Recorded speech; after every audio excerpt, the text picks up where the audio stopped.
Well, there's obviously something out there. Now, this, really, do you think it's a living thing?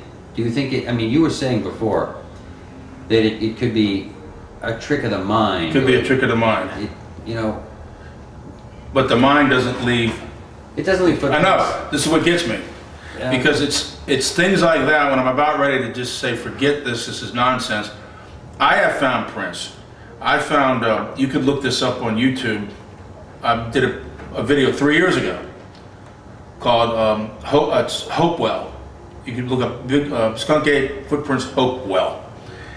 And there was this tributary that went out to this little creek off of a horse trail.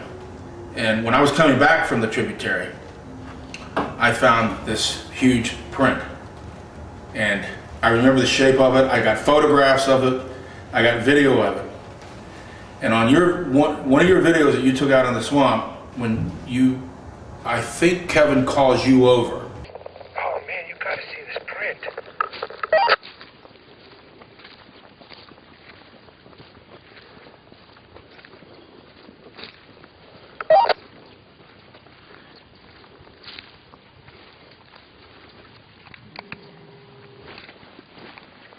Granted, it's not a big, long print, but look how round these toes are. It's straight in. Look how deep and how wide this heel is.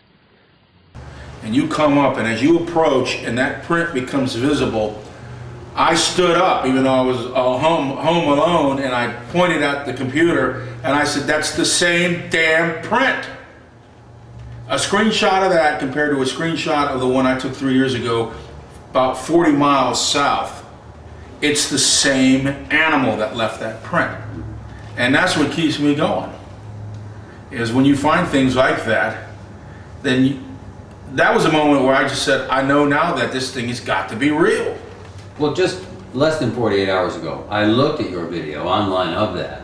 Oh, you did? I looked it up and I looked at it. I noticed the shape of that foot's exactly the same shape as this foot. Yeah. I mean, it's either the individual or one of his close relatives. Well, yeah, or it's the population have similar, but I've also found thin, narrow footprints. I have found, wide, fat ones. There are variations. I have found some that were worn. They've been there a while because a small animal had done its business in the print. So it had been there a while, and it was kind of worn, but it was leading down to a creek bed. And one of my critics, I have many, said that I had just simply taken my shoe off and stepped it in the ground. Well, if I'm using my foot to fake prints, how come I have a different variety of sizes? Yeah. My foot doesn't change size. Right. Plus, for my size, I have a small foot, like a goat's foot or something. I wear a size 9 shoe, and that's it. So there's no way I could replicate some mammoth size of shoe print, a footprint. Well, if there are living creatures in the woods, why do you suppose? And I know there are logical answers for this, but I'd like to hear it from you. Why do you suppose we find no dead bodies of these creatures?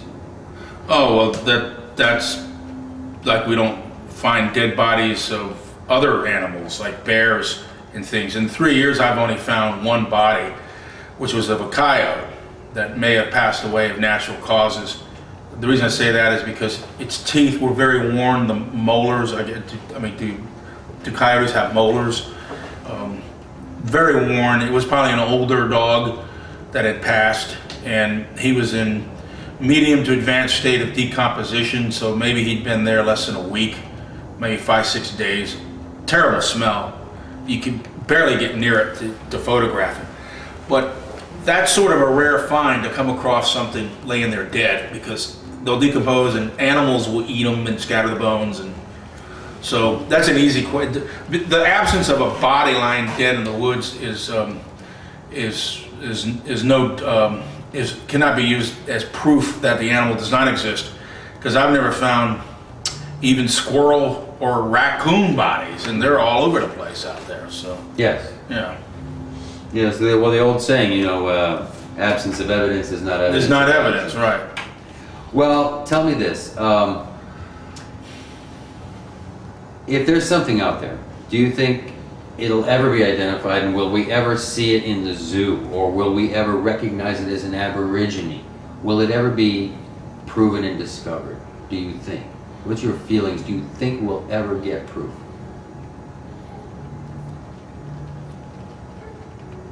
I would have to lean towards, you mean like a body in a zoological department? Right. I don't think so.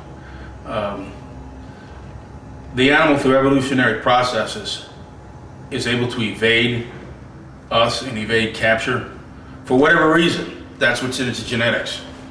And I just don't think that we're going to find him or it. And I would hope that we do. You mentioned zoo. I hope I'm wrong on that, but because of its adaptation to nature to evade humans, putting it in a zoo would be the worst form of torture. It would be like solitary confinement to a human being. The Geneva Convention would say that that was torture. So an animal that is not gregarious, obviously, not like other animals, like squirrels and seagulls, for example. That's a bird you can get close to.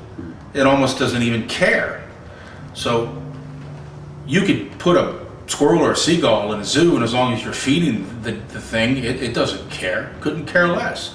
But something like this has got a real reason to not be around humans. So putting it around us would be a bad idea for the animal. Well, wouldn't you feel that any primate would fall into that same category, like a gorilla? No, they seem to thrive and do very well in captivity.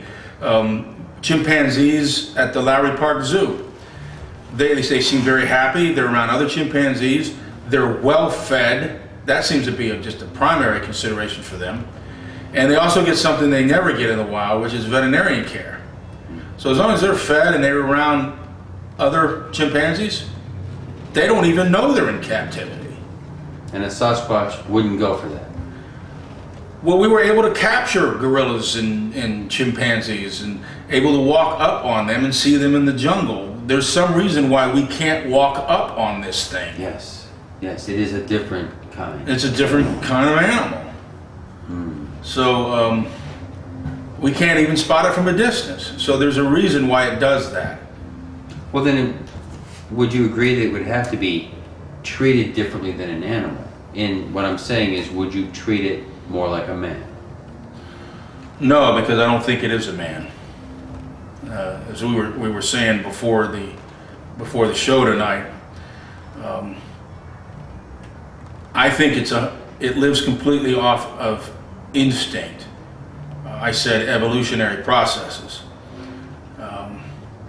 This may have occurred at the ape-man split that happened 1 million years ago. I don't know when, but primitive man, primitive human, at some early stage invented tools, became a tool maker, primarily to make arrowheads, to put on a spear to hunt fleet-footed mammals that it wanted to eat, like elk, for example. A human cannot run down an elk, but it can throw the spear, hit it and kill it, and then drag it off to the camp and eat it. So what we have with Bigfoot and with Skunk Ape is we have the absence of tool making. Primitive man invented fire. There's no evidence that a Bigfoot has ever had fire. And primitive man invented art. Primitive cave drawings in France, for example, the first cave drawings that were found. Yeah. So we know humans express themselves by art, and humans are resourceful to decide that I would rather eat my meat cooked over a fire than eat it raw. Tastes better. Okay.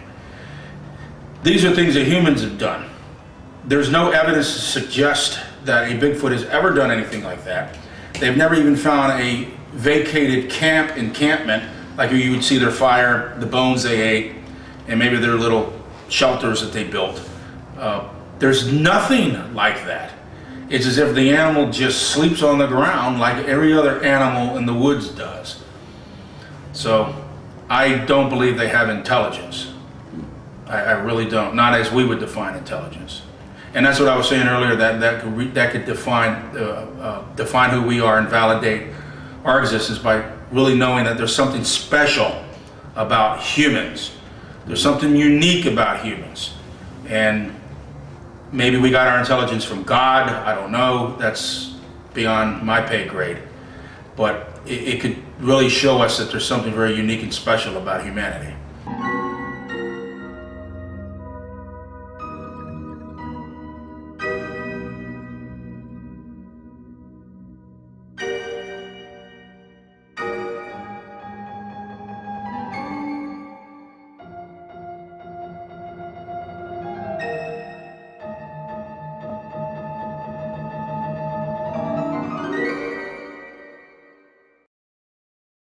Visit Tim Fasano's website, bigfootafterdark.com.